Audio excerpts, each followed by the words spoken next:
Straight into the roof of the net. Nice one. Straight down the middle. So a good performance from both teams here today. Hi, welcome to Firstpost. I'm Rupha Ramani. Let's get started.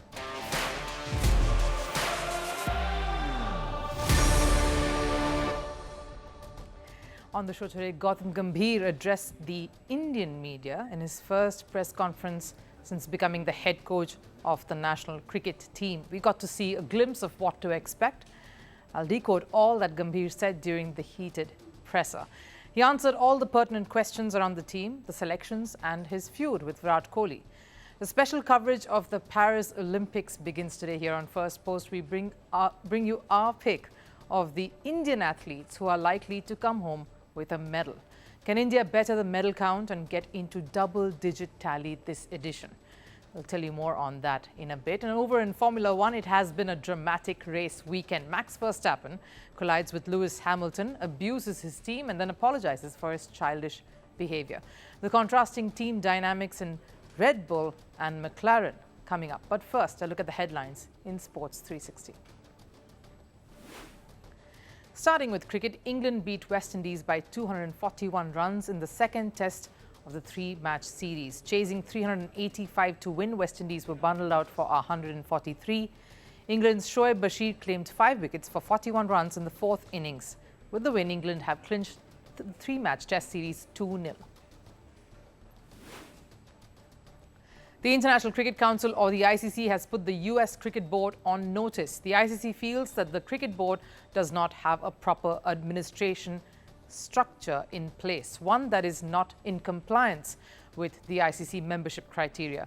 USA have 12 months to rectify this issue, failing which ICC holds the right to suspend the board. Over in tennis, 22-time Grand Slam champion Rafael Nadal loses to Nuno Borges in the Swedish Open final. Borges beat Nadal 6-3, 6-2 to win the title. This was Nadal's first ATP Tour final. In fact, after the event, he almost hinted that he may not be even ready for the Olympics. Over in football, Manolo Marquez has been named the head coach of the Indian national team. This was announced by the All India Football Federation. He currently coaches the Indian Super League franchise FC Goa. Marquez will continue as coach of Goa and India until his contract with the club runs out in 2025. And in Olympics, Israeli athletes have received death threats. The International Olympic Committee, or the IOC, says measures are being undertaken to address the issue. The calls and messages said that once the athletes arrive in Paris, they will be killed. Just like at the Munich Olympics of 1972, Israel's Olympic Committee is on high alert following the threats. Gautam Gambhir addressed the media in his first press conference as the coach of the Indian national cricket team. He was his usual self, grim, explanatory, stated his purpose and gave very sharp responses to all that had happened preceding this. Gambhir, of course, came meaning business and spoke his mind, and that pretty much stayed throughout the press conference. Now, I want to try and decode what he said and what he intended to say via his presser. The biggest talking point, of course, was around the captaincy. Yes, it was not a decision that was taken overnight. And in fact, there were a lot of discussions pertaining to this. From the responses of both Gambhir and the chairman of selectors, Ajit Agarkar, a sense that they just felt Surya Kumar Yadav would be a better horse to bet on in this race. There is not much history to judge who would be a better captain as far as skills were concerned or strategizing talent was concerned. Both have not really taken charge for a very long period of time in their respective state sides or the IPL franchises. So it was more about who to bet on post the Rohit Sharma era. Now, that's what they went by. The other big highlight of the last few weeks, of course, has been all the reports of Gautam Gambhir and the BCCI having disagreements regarding certain decisions, of course, captaincy being one of them. Gambhir did not outright deny any of that, but pointed out what really mattered more. I have had a fabulous relationship with Jai Shah. All these speculations about different things, we were on different pages. We can do a better job clarifying those things rather than putting it in the press. Gautam Gambhir is not important. The betterment of Indian cricket is important. I have really enjoyed working with him. I hope it continues that way. He clearly spells it out here. It is always better to thrash it out and clarify, have clear discussions up front rather than beating around the bush or agreeing now and then, of course, facing the consequences of half-hearted decisions. That's bound to impact the team and its way forward. This response made one thing clear. What you see is what you get. He will talk the talk and may not toe the line all the time, especially when he felt strongly about some things, like the appointment of the coaching staff. He said that some of the core would continue, but he has got his way and he thanked the BCCI for the same. Some of the people that he worked with, particularly in the Kolkata Knight Riders setup at the IPL, have come on board the national side, like Abhishek Nair and Ryan ten Dishkate, who would be assistant coaches. He feels they are special and they will be key in maintaining a happy dressing room, which is what he resorted to again this time. I have always said, a happy dressing room is a winning dressing room. That's my responsibility. For me, I don't complicate too many things. I am taking over a very successful team. T20 World Champions, runner-up in the World Test Championship and 50-over World Cup. There are issues to fill, but this is a champions team. He even spoke about the kind of relationship he wants. He says there must be freedom and he doesn't want to have a relationship of a coach to that of the player, because the best relationship is one that is built on trust. Which leads me to the most spicy bit. One journalist, of course, was cheeky and brave enough to ask about Gambhir's relationship with Virat Kohli. And Gambhir gave his own little spin to that response. Good for TRP. My relationship is not public.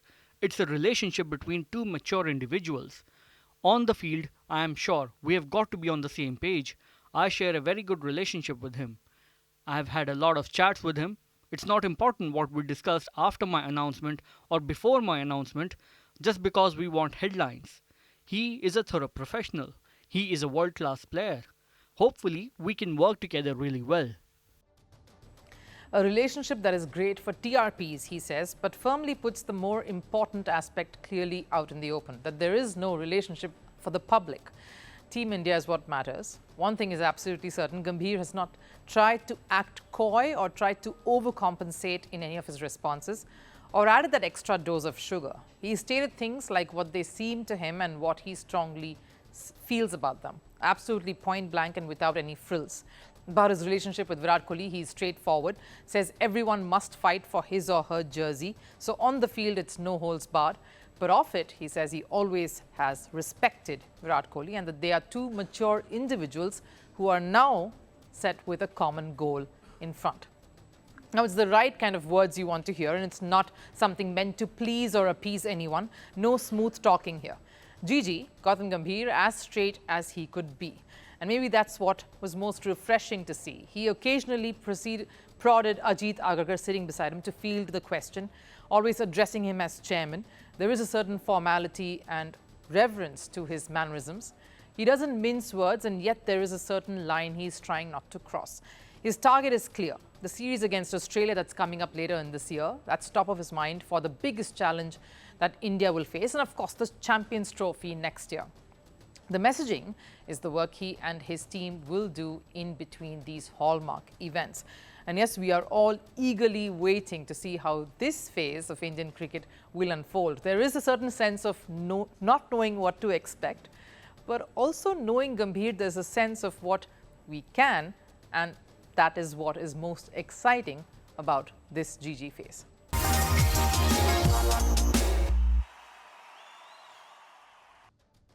The Olympics is less than a week away. The world is gearing up for the mega event in Paris. The big guns, United States, China, Japan, Great Britain, all set to battle it out for the top spot. But there is one more nation that is raring to make this one the best medal haul yet. India's 117-member Paris Olympics contingent is carrying the hopes of 1.4 billion people, from winning just 2 medals at 2016 to 7 medals at the Tokyo Olympics, where India bettered their ranking to 48th from 67th. India is now looking to set a historic benchmark at this edition, and with hopes of bidding to host the 2036 Olympics, this is the perfect stage to show the world that India is a sporting nation on the rise. Close to $56 million have been spent on Indian athletes' preparation for the event. And now India's cricket board, BCCI, has announced a support of over $1 million to India's Olympic Association campaign. After a successful Asian Games last year, where India finished fourth with a historic medal count of 106 medals, Olympics is the next big target. So who are India's top medal contenders? Who are most likely to win medals for India? Which event can they come from, and who will most probably be bringing it home? The biggest medal hopeful, of course, is Neeraj Chopra. India's only gold medal winner from the Tokyo Olympics, Chopra's game has only been progressively impactful with the years. Of course, be it the 2022 Asian Games gold, the Diamond League win the same year, or the World Championship gold medal in 2023 last year, Chopra revels in the big prize. Nothing less than gold will do for him.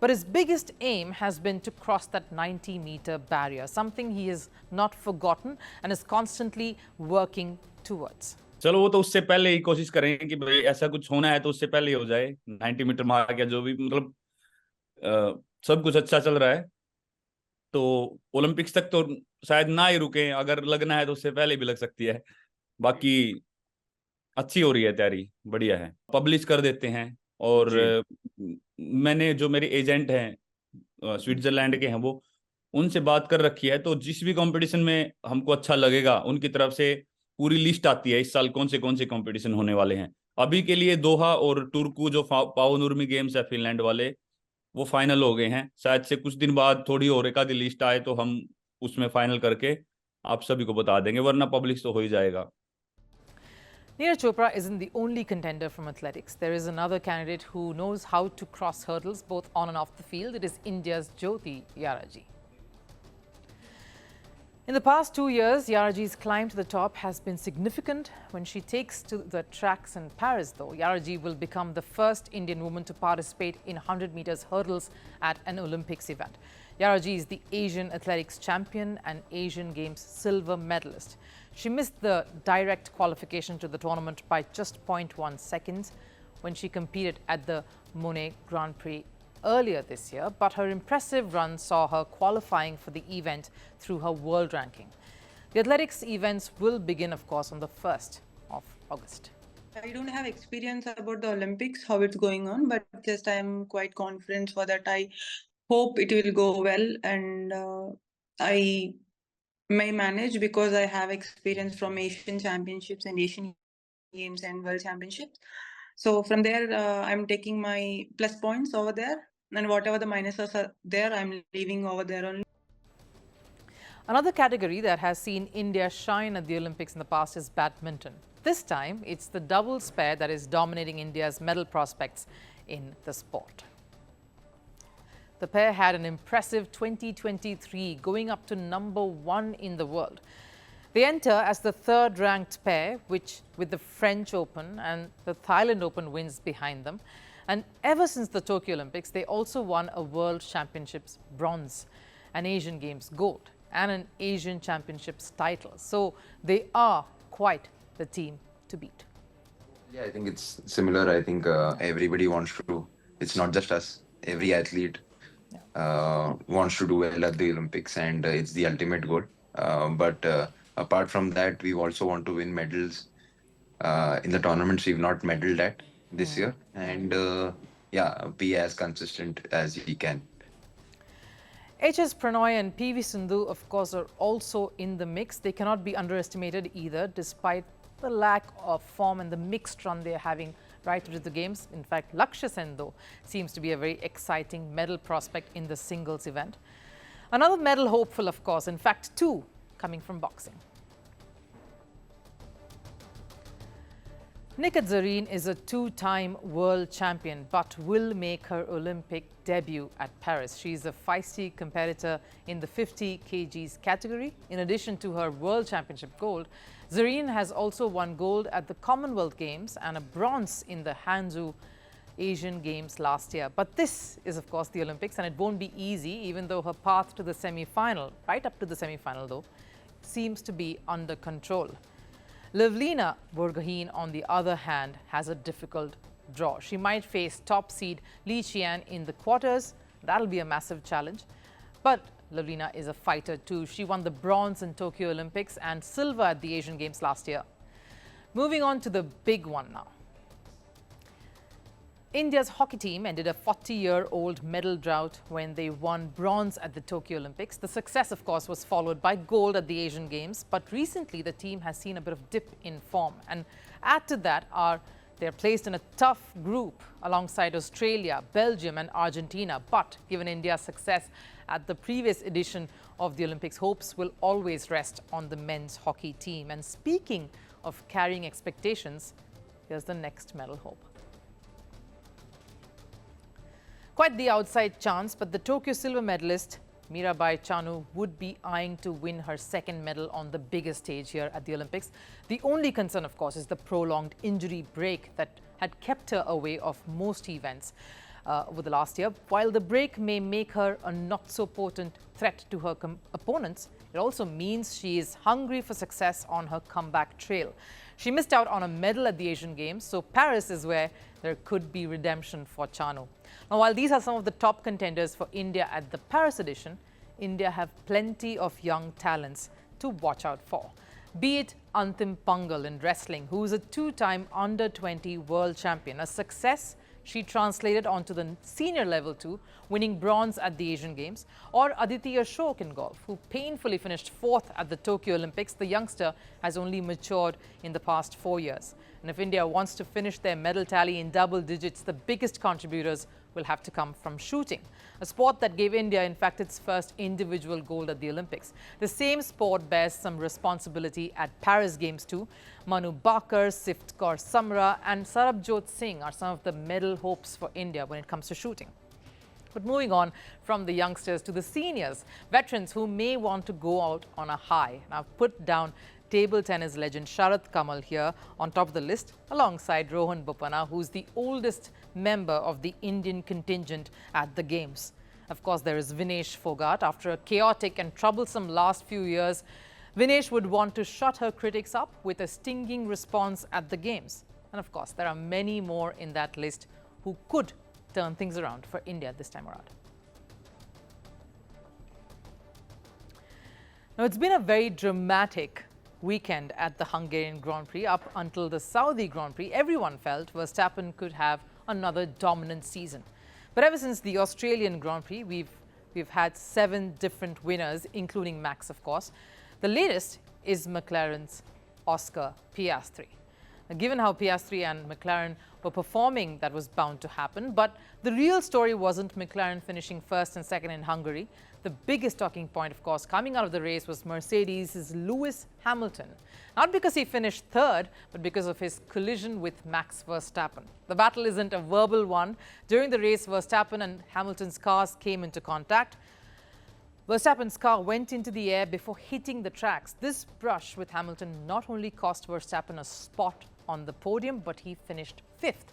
The Red Bull driver was furious and was heard accusing his team on the radio. And the lashing out wasn't just restricted to his teammates. He also blamed Hamilton for the crash. I went for a move that was on, but in the middle of the braking zone, when I'm committed to the move, he just keeps moving right. If I hadn't turned while braking straight, I would have made contact with him. You cannot do that when someone has committed to the inside. Many are, of course, divided on the matter. Hamilton's longtime rival, Nico Rosberg, said Verstappen deserved a penalty for this clash.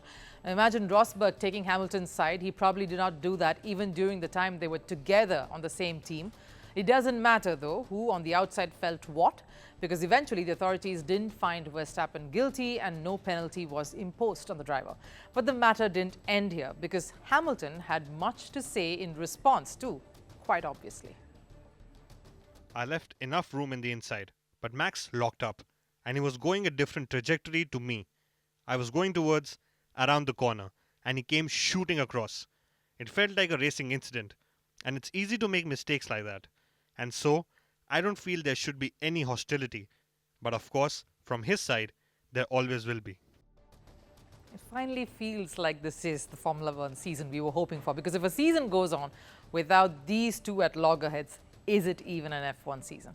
Max Verstappen and Lewis Hamilton have been at each other's throats for some years now, and this time, though, the rivalry is intense because Hamilton is making up for all the times he slipped up. With the comeback win at the British Grand Prix and the tumble at the Hungarian Grand Prix, the old Verstappen-Hamilton rivalry is truly back. But the Hamilton-Verstappen feud wasn't the only talking point of the race. Verstappen's verbal altercation with his team sparked even more controversy. Verstappen during the race described the team's strategy as under par. And it was a two-way war of words. One of the Red Bull engineers, Gianpiero Lambiase, at one point called his driver childish. This after Verstappen argued his case following the Hamilton collision. And that was the kind of hostility in the Red Bull team right after the race. Sure, Hamilton's collision did not go down too well, understandably, and this conversation between the team and the driver only showed the chaos that was raging on in the Red Bull team. And how ironical to watch this play out, as contrastingly, McLaren was setting an example of the most cordial, selfless team dynamics on the track. Lando Norris was in the lead and it was the final lap of the race, but McLaren insisted that Norris let Oscar Piastri win. While Norris was hesitant at first, he respected the team's decision and let Piastri overtake and win the race. Now, this way, the Australian driver won his first Grand Prix and McLaren aims for the Constructors' Championship now. Now, such an incident only brings the disagreements in Red Bull between the team and its driver into sharper focus. And this is not the first time we're seeing discord in the Red Bull side out in the open. Just some weeks ago, the team principal Christian Horner saga almost tore the team apart, threatened to derail their fortunes and their campaign this year. After Horner was accused of misconduct by a female employee, Verstappen's father, Jos, even claimed Horner will burn down Red Bull. But Verstappen continued his support towards the team principal and kept the peace. That peace, of course, has lasted till Verstappen was winning. This race and the collision has split the team wide open, and maybe this is just the start of this disharmony to continue because the season has only reached its halfway mark. 13 of 24 races have been done. Hamilton is getting back on podiums. Verstappen and Hamilton back to behaving like arch rivals, as the results are showing. And Ferrari and McLaren are giving Red Bull a hard time. So safe to say that it's business as usual now, and the season has finally caught fire. And the Hungarian Grand Prix seems to have lit up that spark. Time for last serve. Argentina may be in the thick of a massive controversy where some of their players are under the scanner over a racist chant post the Copa America win. But Lionel Messi is still at the core of the win and still the cynosure of all eyes. The Miami club organized a special ceremony to commemorate Messi's 45th trophy win.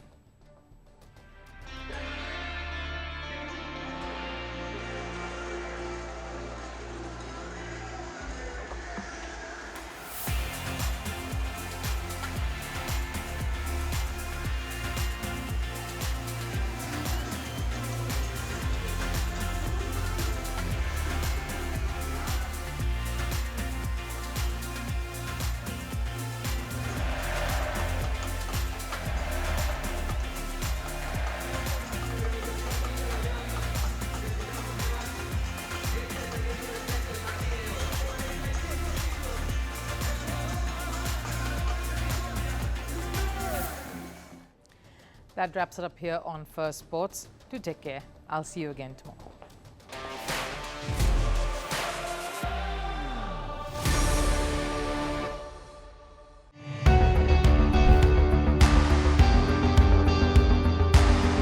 Across continents, one powerful news source.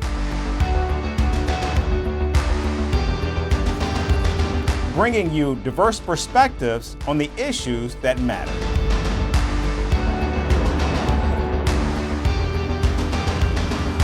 We go beyond the boundaries to give you that little extra about every sporting moment.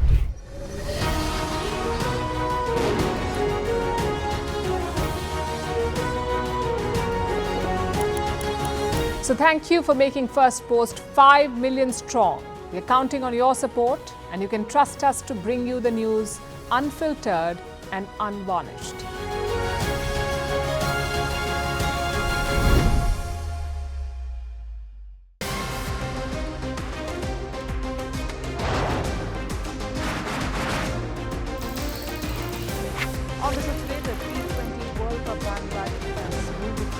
West Indies.